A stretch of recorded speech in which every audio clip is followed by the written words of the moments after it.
This is a little different than what I normally videotape.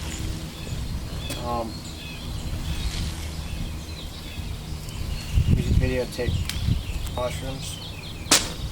Thank you, sir. This is another one of my hobbies.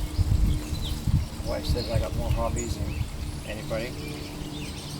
I just wish I could get good at one of them, but it's not much that. Anyhow, I was casting it because we have a couple ponds of koi in, and I give them out to people. I've sold them sometimes, but mostly give them away. But anyhow,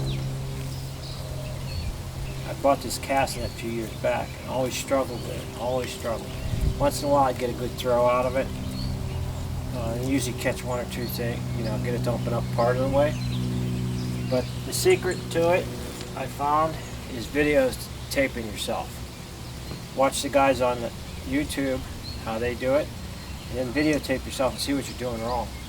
You'd be surprised how much you'll see that you don't do that they're actually doing. And of course, it takes practice too. Anyhow, this is the obvious part. You get looped up, cast net. But videotape yourself when you try it. Take about 1/3 of the net. Get it nice and straightened out. Get your weights all straightened out. And take it in one hand. I just took about 1/3 of it. That's the ropes. In one hand. Gather it up. Try to get everything straightened out. Take about 1/3 of it.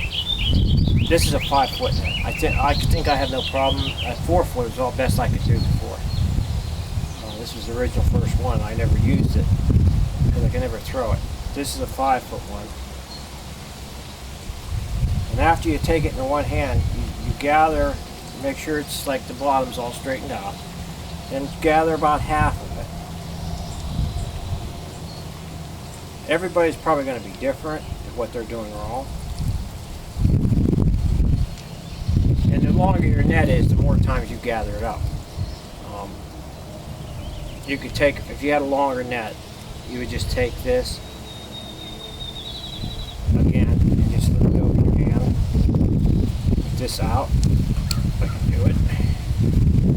But this net's too short for that. And then you would start doing what I'm going to do next. But this is a 5-foot, which goes out pretty good. Anyhow, that's 1/3. Try to keep everything straight. Gather about half of it. And this is important here.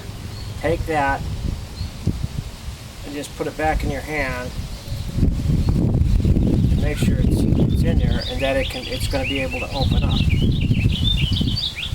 And then take it fairly close. Just bring it back over. Let your thumb hold that. And then just take a couple feet, whatever you feel comfortable with. There's probably about 2 feet. Maybe a little better, not much. And you can see that net's almost opened up the whole way. And then I'll walk out here. Oh yeah. When you do this hand here, here's something one of the guys explained. You hold on to it with this hand. That helps open it up. So you cross over it with this hand. And then as this part's flying out, this is help holding it up. This needs some work, but you'll see it doesn't take much work to figure out the timing to when to let these go.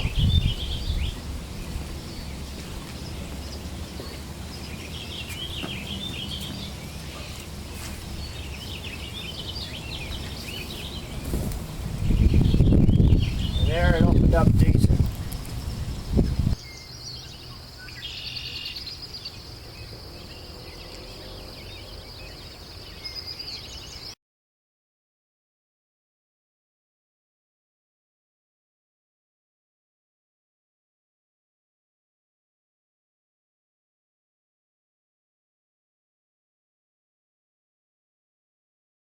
Oops.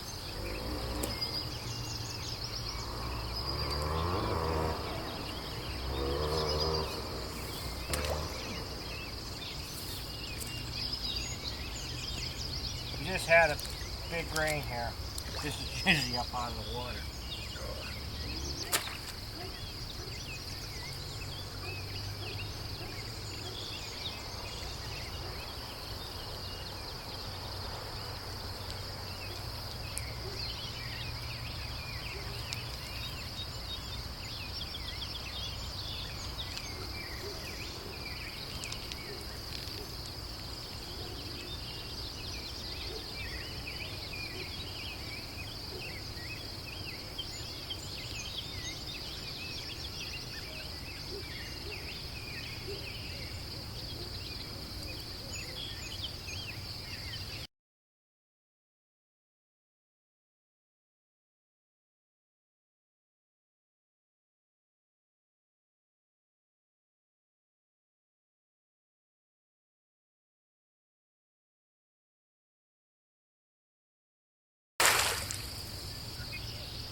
But there's so many in here right now that I need to call them out. I think that's called. I need to kill them. I need to thin them out. Let's see. And these are mostly goldfish here. They're not actually gold because they turn goldfish. If you let them breed on their own, they turn to black or dark gray.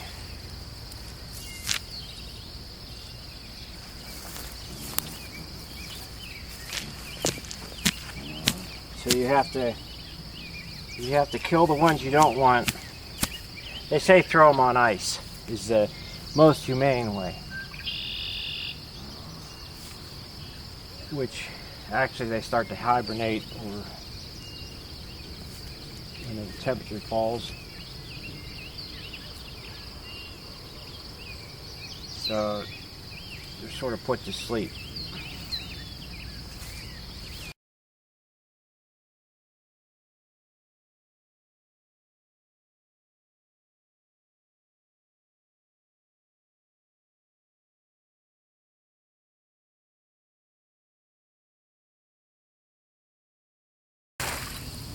That looked like a pretty good throw.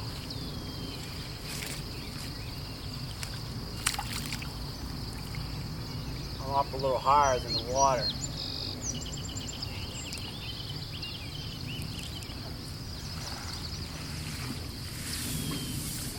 Oh, there's a nice large goldfish. Oh, that might be a koi. It's got the fancy tail on it. I feed him a little color food, and he will be. But you can see that there's hardly no gold to him at all. And that's the color they turn if you let them keep breeding within themselves.